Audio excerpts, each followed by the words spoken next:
Hello, dear viewers, and welcome back to our channel, where we uncover the untold stories at the heart of the British monarchy.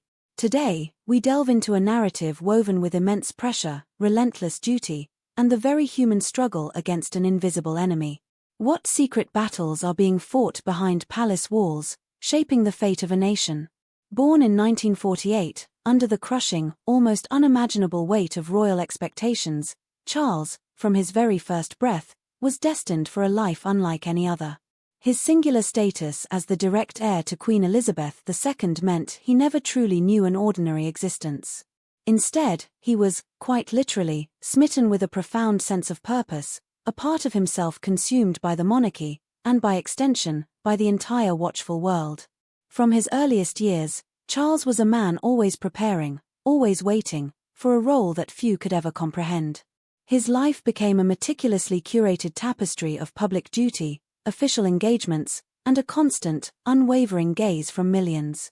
This extraordinary existence, steeped in ancient tradition, comes with a unique, silent price. But as the crown now faces unprecedented modern challenges, what true cost is being paid by the man who wears it?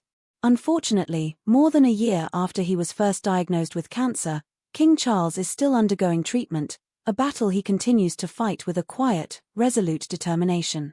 Despite brief hospitalizations, most recently a worrying spell in March due to temporary side effects from his medical regimen, the monarch has persisted in performing his duties with an almost defiant resolve.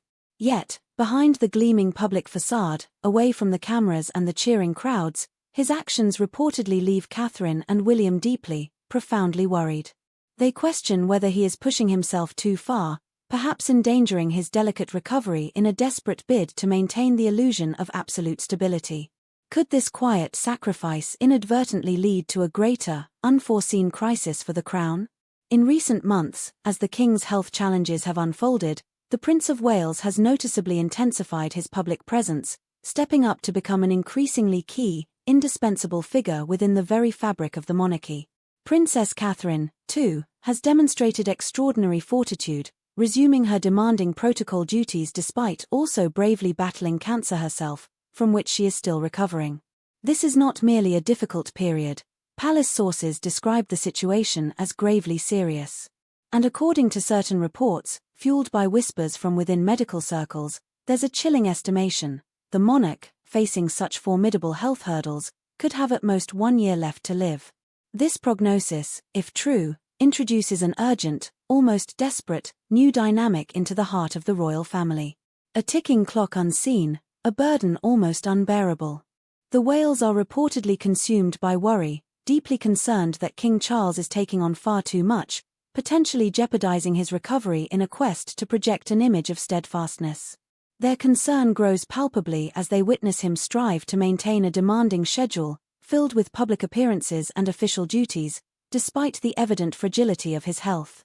This grim prognosis has, understandably, strongly affected Queen Camilla, who already harbored profound fears for the worst.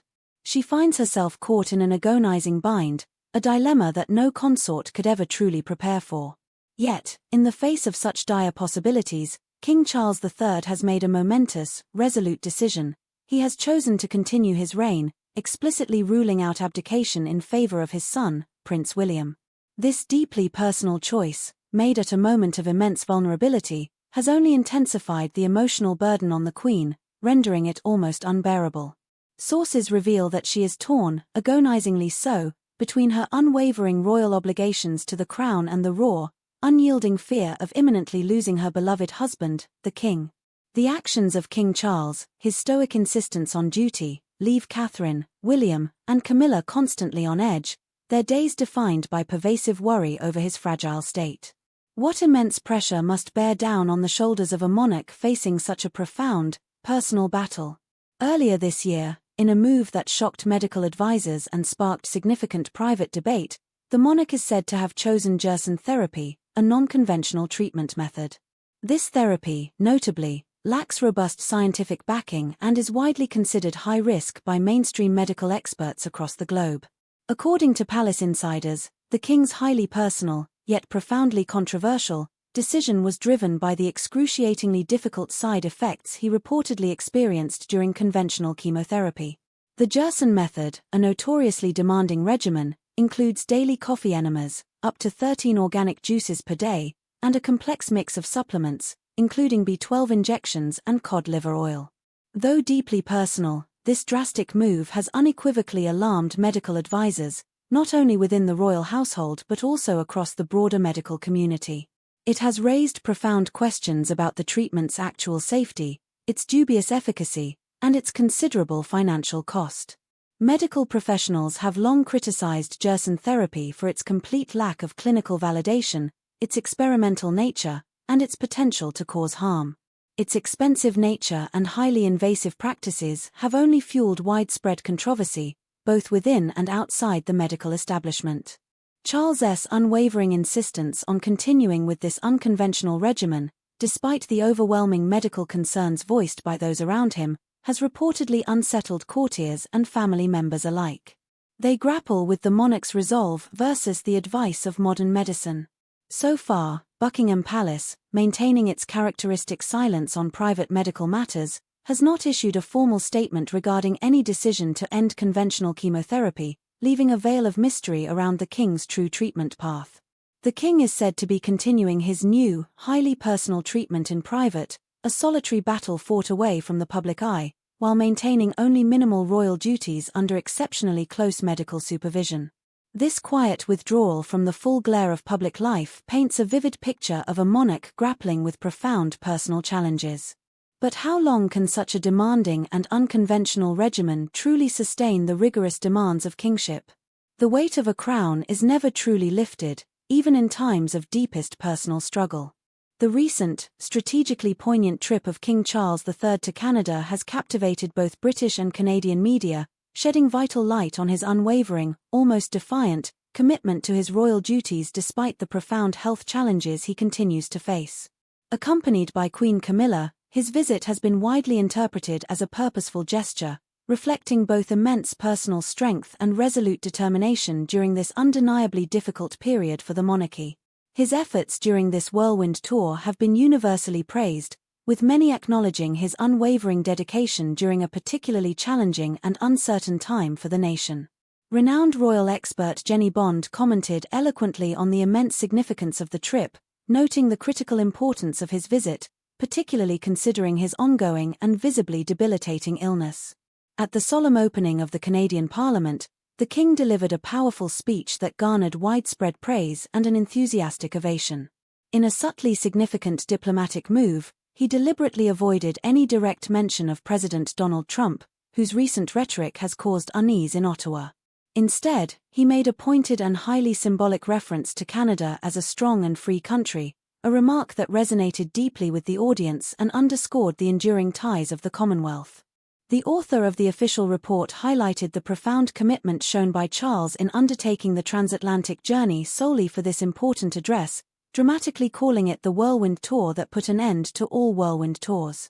This vivid description underscores the extraordinary effort involved, an effort made even more poignant by his ongoing health battle. The palace, in a rare moment of direct comment, has indicated that Charles is very excited about this new chapter in his reign, projecting an image of optimism and resilience. They further affirmed that Charles is following all medical instructions and managing the situation exceptionally well, emphatically underscoring his remarkable resilience and steadfastness in the face of adversity. This carefully crafted statement aims to reassure a worried public, but does it fully capture the reality of his private struggle? Yet, even within the confines of royal traditions, unexpected frustrations can emerge, revealing a more human side to the monarch. Charles inherited the sprawling Sandringham estate, located about 110 miles north of London in the picturesque countryside, from his late mother, Queen Elizabeth. This estate is famously known for its wild bird populations, meticulously reared for the traditional annual shoots, a cherished part of royal life for generations. However, a sudden and concerning drop in the number of birds currently available has thrown a wrench into long-standing plans. This unforeseen scarcity may now force King Charles to cancel the traditional Boxing Day shoot, a central and beloved part of the royal family's Christmas holiday plans and a deep-rooted tradition dating back centuries. According to palace insiders, King Charles is reportedly livid over the situation. A source bluntly told the outlet, "It was a total cock-up. No birds, no bang, just red faces." The king wasn't having it. This surprisingly candid glimpse into the king's private frustration reveals a man who, despite facing life-threatening illness, remains deeply invested in the minutiae of his royal traditions. How does a king, battling for his life, still find time to be livid about a pheasant shoot, and what does this reveal about the unique pressures of the crown? The weight of tradition, sometimes, is heavier than any crown. This series of events, the relentless public duty amidst a private health battle, the controversial medical choices, the desperate efforts to maintain an image of strength, and even the frustration over a cancelled shoot, paints a complex, deeply human portrait of a monarch at a profound crossroads. King Charles III, a man who has spent his entire life in preparation for this ultimate role, now finds himself navigating the most treacherous terrain of his reign. The monarchy, an institution built on continuity and unwavering strength, faces a delicate balance. How much can a monarch sacrifice, how much can he endure, before the personal toll becomes too great to bear, threatening the very stability of the crown itself? The decisions made in the coming months, both public and private, will not only define King Charles's legacy but will fundamentally shape the future trajectory of the British monarchy for generations to come.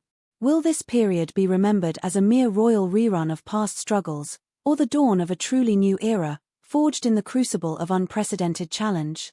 The unfolding drama promises more twists, more revelations, and a deeper understanding of the immense, often invisible, burdens of royalty. Stay with us as this critical story continues to unfold. Hit that like button, subscribe to our channel, and join our community to ensure you don't miss a single crucial update on the future of the crown.